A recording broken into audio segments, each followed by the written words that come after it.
Alright, what's up YouTube? I'm back again, and today we're going to go over a couple things that I've seen in the market and a couple things that I want to clear up.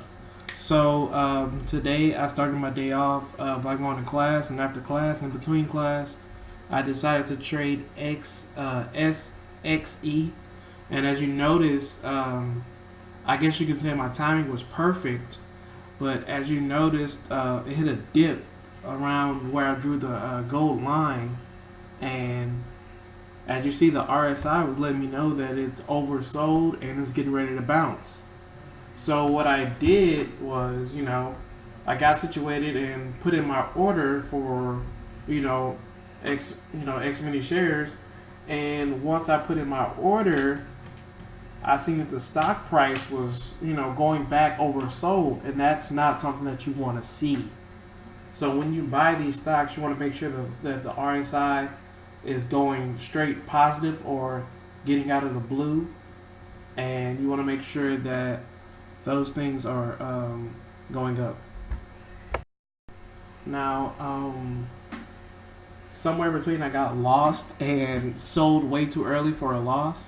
So I got in around 140-ish, 140-ish, and I seen that the spread was way too far for me. So I seen the stock price start to dip a little bit, get back oversold, and I know how those stocks, if they receive too much selling pressure, this thing can turn negative really quick.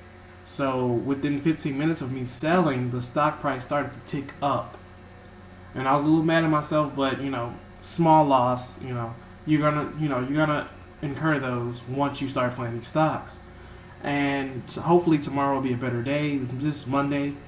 Sometimes I have good days on Monday, sometimes I don't, but that's what I have to show you guys. Also, make sure you're paying attention to the spreads. You don't want to be buying anything with too far of a spread, because you can buy these things really high and then you'll be selling it low, or not at the price that that you thought was listed or that you thought you can get out at.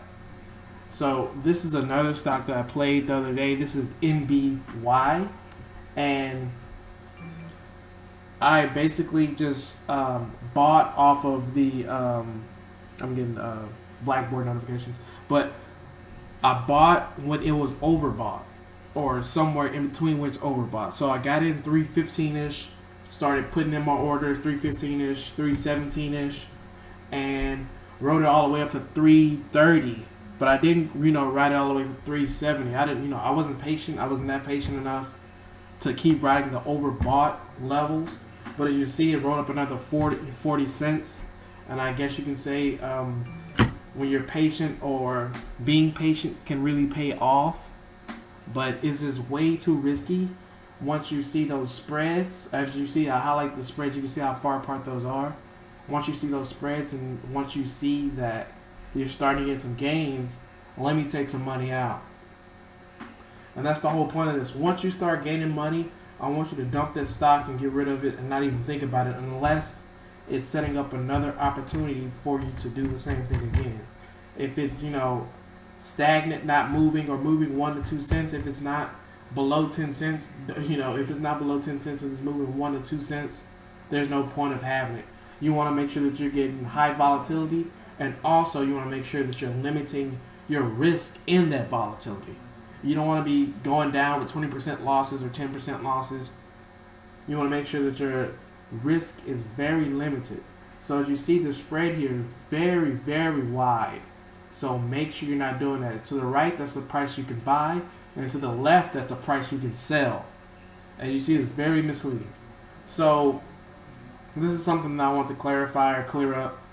The RSI can mean, different things for different people.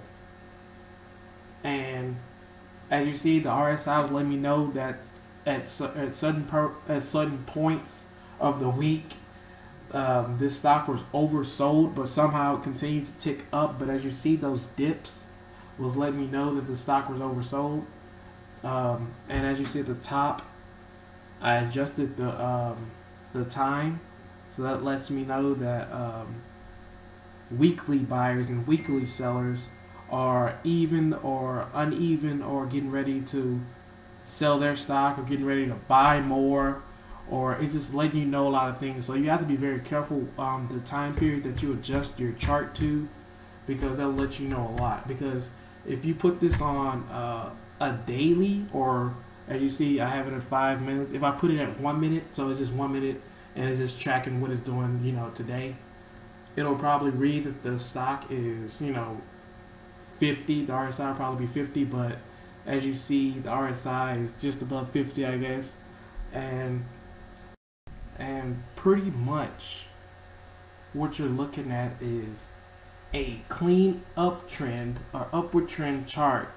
And as you see, those little dips and oversold or overbought levels are letting you know that this stock is going up, this stock is going down, but ultimately it's ticking up. And pay attention to the spreads, because these ETFs, times the return or times 3 the return, they're always going to have wide spreads, and they're always going to be very volatile, and they're going to move off of the contract. Some stocks move off of other stocks, that stocks move off the contract. You guys got to make sure that you're paying attention to that, because those spreads are really high as well. And you can pay attention to TQQQ. Those spreads are really high, but I play that sometimes as well. So the question I received on Instagram today was, how much did I get started with? Ultimately, I got started with $100. That was my first account in Scottrade. I kind of lost it all playing around with blue chips, didn't know what I was doing, and some were gains, some were losses, but ultimately I learned a lot. I learned that oil, gas, and biotech was my strength. The rest of those stocks or technology or whatever, that that wasn't my strong suit. I knew how to play those commodities, and I knew how to play them well, and I knew how to play the pharmaceuticals well. So I got started with 100 with that. Also, my Robinhood account, I got started with $20 there, and deposited money over time. And I just had to make sure that I was adjusted for the balance that I was going to receive. So if I was playing with a $20 balance and the next day I had $100 to play around with, I have to make sure that I'm adjusted to that balance. I have to make sure that I'm limiting my risk. I have to make sure that I'm maximizing my reward at the same time. When you play with $20 and when you're playing with $100, those are way two different things. So that's something that you have to pay attention to. That's something that you have to practice on. That's something I would rather see you paper trade on first before I'd rather see you actually put your money out on the line and do that. So my trading experience, I started in 2014. Like I said, my first video really explains everything about the trading experience. So go back and watch that one. How to spot scams. Scams are really easy to spot, especially those OTC, BB, or OTC stock, whatever OTC stocks. Those are getting paid by promoters to make sure that stock is going to tick up the next day, or make sure that they get that stock price up. But what you have to do is make sure that you're not being scammed by the promoter. Look at make sure you're reading the disclaimer, because sometimes the disclaimer will be like, I have such and such shares, and once that stock is up a certain percent, that promoter's going to sell. And are you going to be caught holding a bag once that promoter sells? Because you don't know when he's going to sell. Is he going to sell pre-market, or is he going to sell at market open? So those are things you have to be very careful with. Even with the NASDAQ stocks, be very careful with those. Also, pay attention to a lot of people. They advertise that these stocks are getting ready to explode, but in reality, they have a large following, and they can really bid up stocks if they wanted to. So if I had a small following of just 50 people with a total of, let's say, $10,000, and we're going to put all our money inside SPU, and I see that stock is running up, and I'm pretty sure it's a pump and dump. And the other guy, he gets his followers. He has over 100,000 followers, and their total accounts are just about running over $2 million. Who's gonna actually move that stock? Is it going to be the person with $10,000, or is it going to be the person with over $2 million to play around with other people playing with him?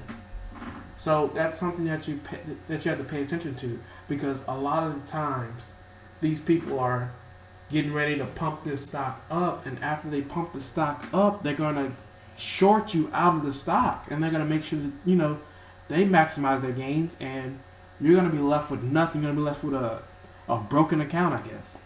And you have to make sure you're paying attention to what you see in the market. You got to make sure you're paying attention to what you see in social media as well.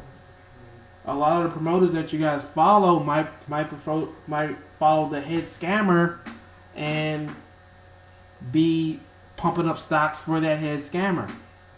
You never know. There's a lot of sketchy business going around in this speculative stock trading. If the stock is under 5 or under 10, a lot of stock market professionals do not touch the stock because it's highly speculative, and they honestly don't know where that stock could go, since the stock is already so cheap.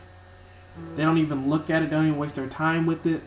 And the individual investor like us, we're free to play around with that stock because, it's going to make us a couple 100%. It's going to make us 30% here and there. Next thing you know, you're up 200%.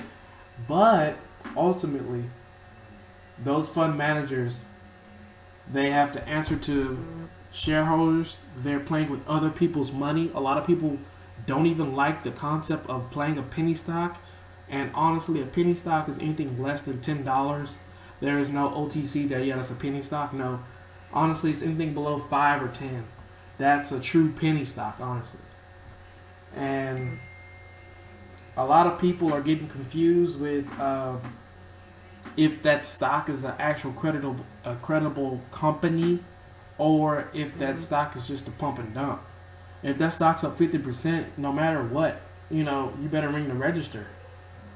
Ring the register, get in tomorrow if you see an opportunity unfolding. But if you don't see an opportunity unfolding, there's no need for you to force that.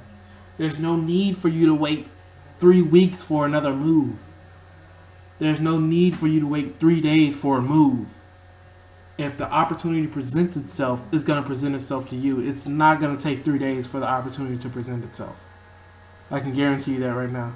If it's taking 3 days, you're forcing it, and you might incur some losses, and your gains are going to be very minimum because you're looking for some kind of crazy move in this stock, when in reality the range of the stock is trading is 25 to 35 cents, or even 25 to 26 cents to be realistic.